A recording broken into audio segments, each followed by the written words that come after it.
안녕하세요. 인생 이야기입니다. 오늘의 사연 제목은 제 인생을 망치려고 한 처제와 처가댁의 충격적인 비밀, 역으로 제대로 복수했습니다. 라는 사연입니다. 안녕하세요. 지금도 저는 그날의 일을 생각하게 되면 너무나도 화가 치밀어 오릅니다. 만약 제가 조금만 안 이랬더라면 제 인생은 지금 여기서 사연을 못 보내고 감옥에 있을 거라 생각하니 정말로 소름이 돋네요. 제가 아내를 만난 것은 친구의 소개였습니다. 친구는 자기 회사에 참하고 이쁘장한 여자가 있는데 최근에 그 여자분이 전 남자친구와 헤어져서 제 사진을 보여줬더니 흔쾌히 소개시켜달라고 수락했다고 하더군요. 저 역시 전 여친과 헤어지고 2년 넘게 연애를 안 하고 있었다가 친구의 우연한 소개로 아내의 사진을 보니 외모가 정말 제 이상형이었던지라 저도 소개받는 것에 수락을 하였고, 그렇게 만난 아내와는 정말 여태까지 어떻게 타인으로 살았나 싶을 정도로 둘은 서로에게 급속도로 빠져들었습니다. 진짜 하루도 안 빠지고 데이트를 하면 만나는 족족 내내 붙어 있었고, 자정이 다 되어 집으로 데려다 줄 때면 항상 너무 아쉬웠고, 그 주에 주말이 되면 항상 또 같이 놀러 갔습니다. 저희 둘은 취미도 잘 맞았고 생각도 비슷했고 서로가 꿈꿔왔던 이상형에 가까웠었죠. 학교도 저랑 비슷한 수준의 서울 소재의 대학을 나왔고 다니고 있던 회사도 연봉도 저랑 비슷했습니다. 집안 차이도 거의 안 났습니다. 뭐 둘 다 집이 부자는 절대 아니지만 그렇다고 찢어지게 가난한 것도 아닌 평범한 수준이었던지라 결혼할 때 누가 더 잘난 집이니 돈을 더 내느니 이런 자잘구리한 말도 안 나왔습니다. 저에게는 집에 친누나가 있었고 아내에게는 여동생이 있었습니다. 문제는 여기서 발생이 되었는데요. 저희 누나는 엘리트 중에 엘리트라 서울대를 나와서 초고액 연봉자의 커리어 우먼이었고, 아내의 여동생은 정반대로 망난이었습니다. 어릴 때부터 없지 않아 불량아로 거칠게 놀며 살았고 나쁜 친구들과 어울려서 다니다 경찰서까지 끌려간 적도 있었다네요. 그래도 아내는 그런 친여동생을 끔찍히도 생각했었습니다. 한편으로는 그런 모습에 아내와 아이를 낳으면 결혼 생활을 같이 잘할 수 있겠다 싶었습니다. 아내의 부모님은 두 분 다 교사셨고 아내 역시 올바르게 자랐지만 여동생만 불량아로 자라서 젖꼴이라 처제 때문에 이 결혼을 취소한다는 건 말이 안 되는 상황이었죠. 저는 처제라는 폭탄이 나중에 이 모든 일의 근원이 될 줄은 그때까지만 해도 정말 저도 저희 부모님도 누구도 몰랐습니다. 사실 처제와 저희 사이는 진짜 좋았어요. 다행히 제가 우려했던 처제의 어렸을 적 문제 일으켰던 경찰까지 갔었던 불량함은 전혀 없었고, 처음 아내 집에 인사를 드리러 가서 만났을 때부터 저보고 잘생겼다며 언니가 정말 부럽다는 등 아주 살갑게 대해줬었죠. 아내는 그런 동생이 고마웠는지 몇 번 저희 부부랑 밥도 같이 먹었고 결혼하고 나서도 자주 연락이 와서 저희 집으로 찾아오기도 했습니다. 저희 결혼 생활은 완벽했습니다. 서로 맞벌이 부부지만 퇴근하면 항상 시간을 연애 초기처럼 보냈었고 서로 자취 생활도 꽤나 있던지라 집안일도 미루지 않고 누가 먼저 집안일 도와달라고 말 안 해도 서로 알아서 집안일을 도와가며 있었고 정말 서로가 서로를 배려하고 아끼는 그런 행복한 생활이었죠. 그렇게 행복한 나날을 보내던 중에 어느 날 아내가 드디어 임신을 했습니다. 처음으로 나도 드디어 아빠가 된다는 생각이 들었고 문득 막대한 책임감과 아내에게 더욱더 잘해야 된다는 생각이 들었죠. 처제는 그때부터 임신한 아내를 핑계로 저희 집에 더욱더 수시로 드나들기 시작했습니다. 사실 아내에게도 말은 안 했지만 처제가 드나들면서부터 저는 무엇인가 집에서 없어지는 기분이 들기 시작했습니다. 예를 들어서 집안에 동전이나 1,000원짜리, 만원짜리, 빨래한다고 주머니에 들어있던 걸 TV에 항상 올려놨던 돈들이 없어지더라고요.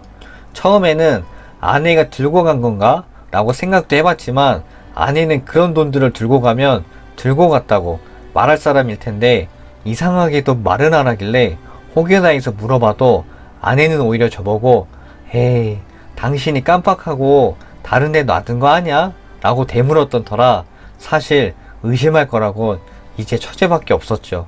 아내에게 말해서 문제를 키우기보다는 사실 금액도 그리 크지도 않았고 말을 해봐야 괜시리 문제가 커지는 게 싫어서 일단 저도 숨겼는데 어느 날 갑자기 도저히 숨기지 못할 문제가 생겼습니다. 바로 제 예물 시계가 없어진 겁니다.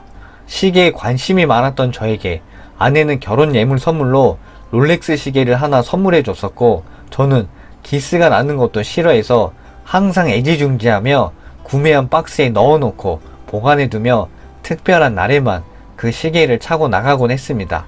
본가 부모님 결혼 기념일이라 오랜만에 시계 박스를 열었는데 제가 그토록 애지중지하던 시계가 없어져서 저는 망연자실할 수밖에 없었습니다. 분명히 제가 마지막에 쓴 날짜도 기억하고 애지중지하던 예물시계라 넣어놓은 것도 확실했습니다. 저는 이건 도무지 이제 참고 넘어가서는 안 될 일이라 판단하고 아내에게 심각한 표정으로 이 상황에 대해 이야기를 하였습니다. 아내도 제 말을 듣더니 당황해하더군요. 그 이후 일단 집안 모든 곳을 다 뒤져봤지만 시계는 나올 리가 없었죠. 아무리 생각해도 처제가 훔쳐간 게 뻔했는데 고민 끝에 아내에게 말을 했더니 아내는 갑자기 펄쩍 뛰더군요. 어쩌면 형무를 그렇게 좋아하고 따르던 자기 동생을 의심할 수가 있냐고요. 과거에 조금 불량했다고 해서 지금도 그런 건 아니지 않냐고. 그때 처음으로 아내랑 엄청 싸웠습니다.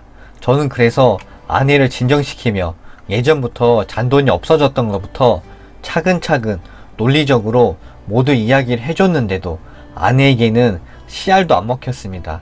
오히려 저한테 말하길 그거 모두 의심인 거지 증거도 없이 무작정 내 동생 몰아가는 게 너무나도 기분 나쁘다고 말하며 임신한 아내가 길기에 날뛰며 울어대서 저도 그날은 더 이상 어떻게 말할 수가 없어서 일단 넘어갔습니다. 그렇게 시간이 지나서 저는 어쩔 수 없이 경찰에 신고해서 분실 신고를 하겠다고 말했고 경찰부터 시작해서 여기저기 커뮤니티에 올려놨었습니다.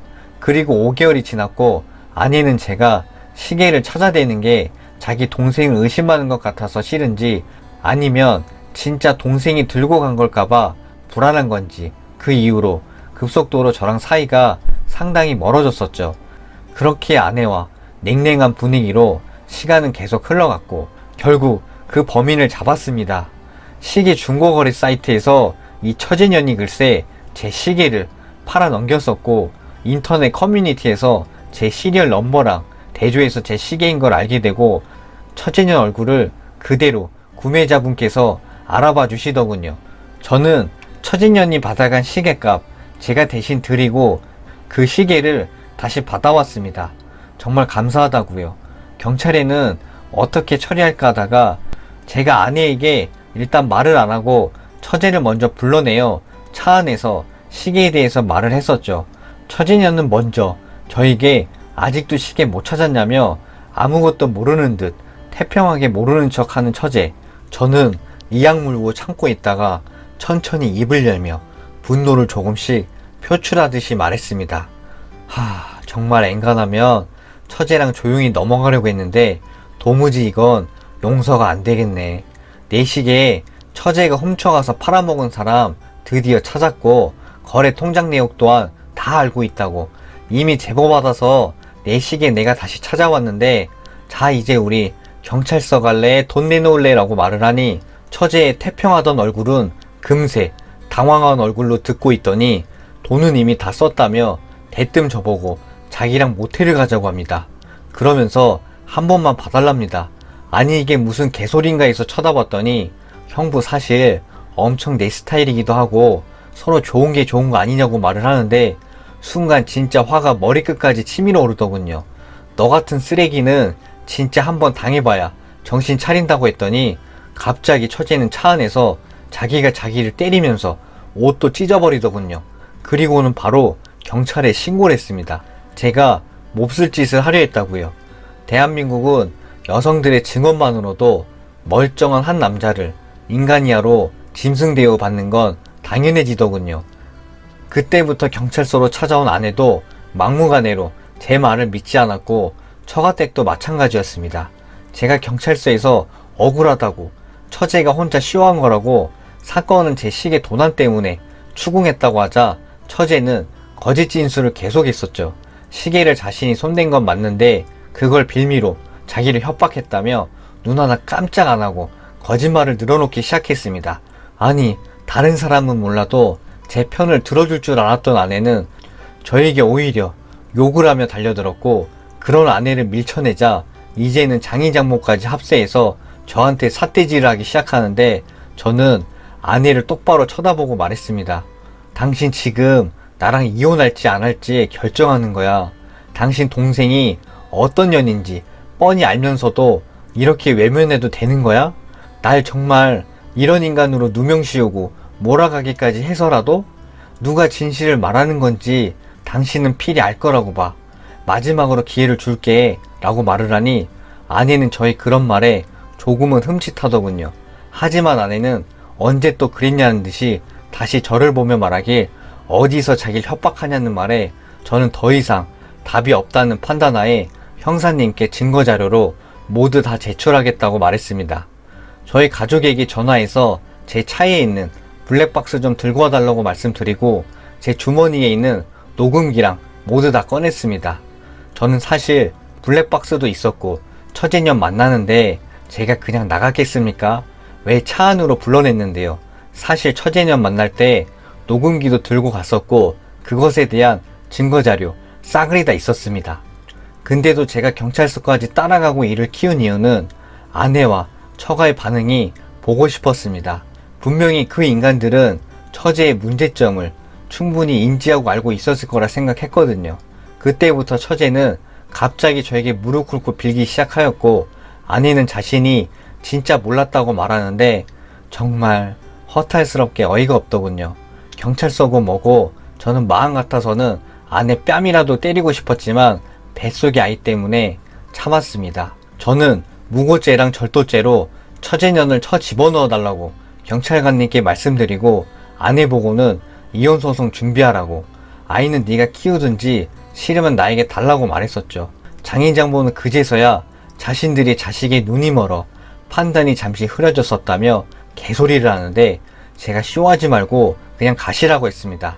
아무리 그래도 내가 그 집에서는 사위인데 그런 사위를 쓰레기로 누명까지 씌워서 감옥에 넣고 싶었던 너희 같은 인간들은 정말 치가 떨린다고 말하다 보니 저도 모르게 악에 바친 분노에 차서 날뛰자 경찰서가 한순간 난장판이 되었습니다.